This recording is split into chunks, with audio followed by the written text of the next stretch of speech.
Drug charges against the so-called Davao Group. Former Senator Antonio Trillanes IV filed the cases in connection with the 6 billion peso drug haul in 2017. Here's the report. Former Senator Antonio Trillanes IV went to the Justice Department on Wednesday. He was there to file drug smuggling and graft cases against the so-called Davao Group. This includes Congressman Paulo Duterte and Mans Carpio, the husband of Vice President Sara Duterte. The charges are in connection with the 6.4 billion peso drug haul in 2017. According to Trillanes, the drugs were brought into the country from China. Ang pinakang drug lord dito ay si Charlie Tan, nakapartner ito ni Michael Yang. Magkapareha sila ng triad. Tapos ang naging protektor ay sila Pulong Duterte at Mans Carpio.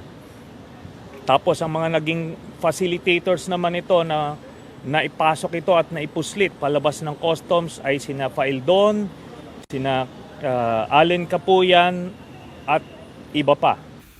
Michael Yang was a former advisor to former President Rodrigo Duterte. Trillanes says the suspects have long evaded arrests due to their political influence. Ang mga nakalap namin na ebidensya ay bunga nung Senate investigations noong 2017 din. Pero ito yung mga pinilit na pagtakpan nung Duterte administration nung sila ay nakapwesto pa.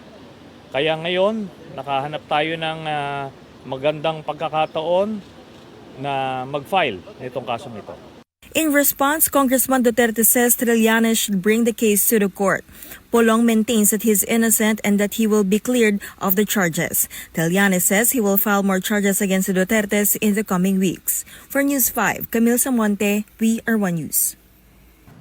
So yung sinasabi nga dito ni former Senator Trillanes, si Charlie Tan, yung pinaka-drug lord, yun yung kanyang allegation, na ang kapartner nito ni Charlie Tan is si Michael Yang. Kailangan natin kung sino si Actually, Michael Yang. matagal na binabanggit ni Senator Trillanes to before pa ng panahon ng admin ni Rodrigo Duterte. Tapos ang protector daw nito nila Michael Yang, no other than si Pulong at saka si Mans Carpio, yung asawa ni Vice President.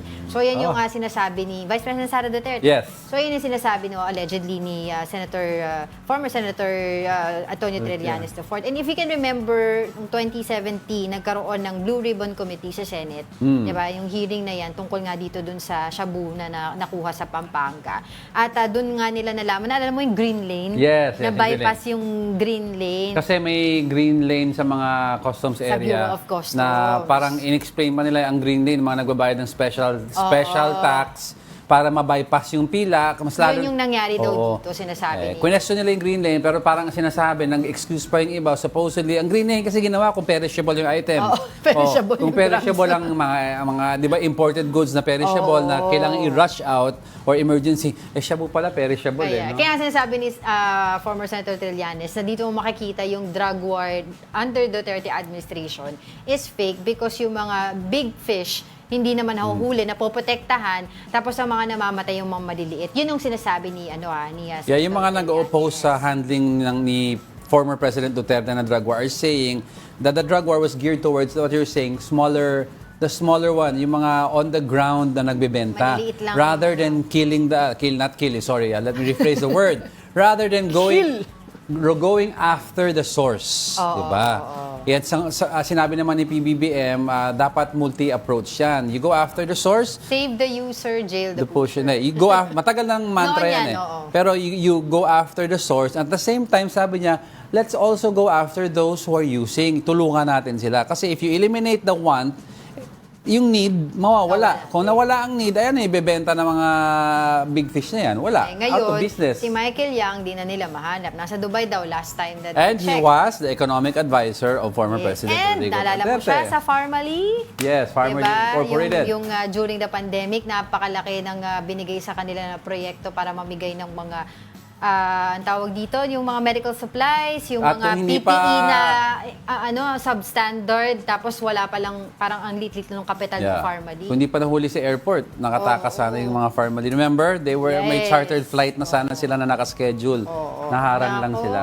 Kanina kasi, di ba nagbasa ako ng mga medal tally. Number 1 ang China, tapos Japan, tapos ang Pilipinas wala pa. Pero actually, meron na dito sa amin, meron na daw medal si Diego. Bronze daw. Bakit bronze? Para daw sa pagsunod sa rules ni Angela. Sabi ni Gabriel Romero. Sa tindi ng pagsusunod ko sa rules, bronze ang ibibigay niyo sa Kasi akin. kumakontra ka pa rin minsan kontra bulati ka. Bronze ka pa na.